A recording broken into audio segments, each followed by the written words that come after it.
عشان حبايبي اللي مش بيحبوا الباميه في الخلاط عملت لكم نوعين مع بعض من الباميه، وانتوا تختاروا بقى انتوا هتعملوها ازاي. زي ما احنا شايفين الباميه متقطعه بالطريقه دي، والطبق التاني معموله في الخلاط، فانتوا قولوا لي بقى بتحبوها ازاي. انا بحبها بالطريقه دي اللي هي المتقطعه من غير ما اعملها في الخلاط. تمام كده يا بنات، والتانية برضو بتبقى حلوه، بس كل واحد وذوق. وكده الباميه ديت هعملها قدامكم. انا كنت عامله الباميه اللي في الخلاط معاكم، بس هعمل النوع التاني من الطريقه التانية من الباميه زي ما احنا شايفين كده متقطعه بالطريقه دي. تقطيعه سهله جدا يعني وبسيطه.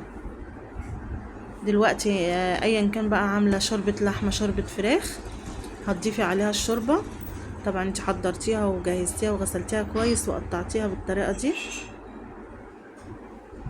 هتضيفي عليها الشوربه، اهم حاجه الشوربه تبقى سخنه.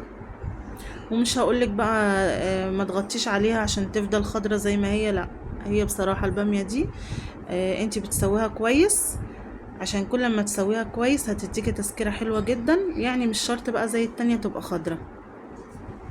ازيكم عاملين ايه؟ يا رب تكونوا بالف خير، وحشتوني يا احلى اخوات في الدنيا. النهارده جبت لكم الفيديو ده عشان اللي ما بيحبش الباميه زي ما قلت في الاول في الخلاط هيعمل الباميه بالطريقه دي، وهياكل احلى باميه بصراحه. يعني بتبقى مسكره جدا عن الباميه التانية. تمام كده يا جماعه. وكده بقى هعمل الطشه بتاعت الباميه.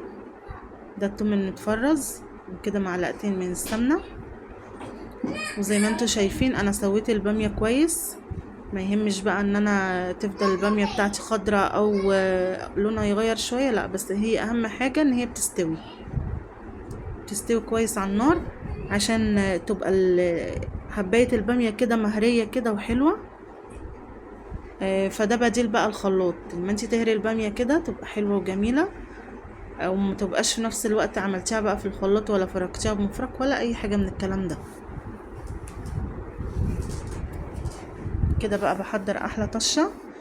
وزي ما احنا شايفين انا اخدت طبق عشان اعمله بس في الخلاط عشان اوريكم الفرق بين الباميه دي والباميه دي. كده انا عملت الطشه صفرة كده فاتح، ما تسيبهاش تتحرق قوي عشان ما تغيرش لون الباميه اللي احنا محتاجينها خضرة جدا زي ما احنا شايفين كده. في نفس الوقت برضو ما تبقاش محروقه، تبقى صفرة كده اصفر ذهبي كده زي ما احنا شايفين. فخدي بالك من لون الطشه برضو. اما هتحطي الشوربه على قد الباميه اللي انت عامليها، يعني ما تبقاش برضو خفيفة قوي، تبقى شوربة، ما تخليهاش شوربة خالص وما تخليهاش برضو تخينة قوي، يعني بتبقى في المعقول. انا هوريكم قوامها بعد ما اخلص. بصوا يا بنات، دي اديتها غلوة بس بالطشة.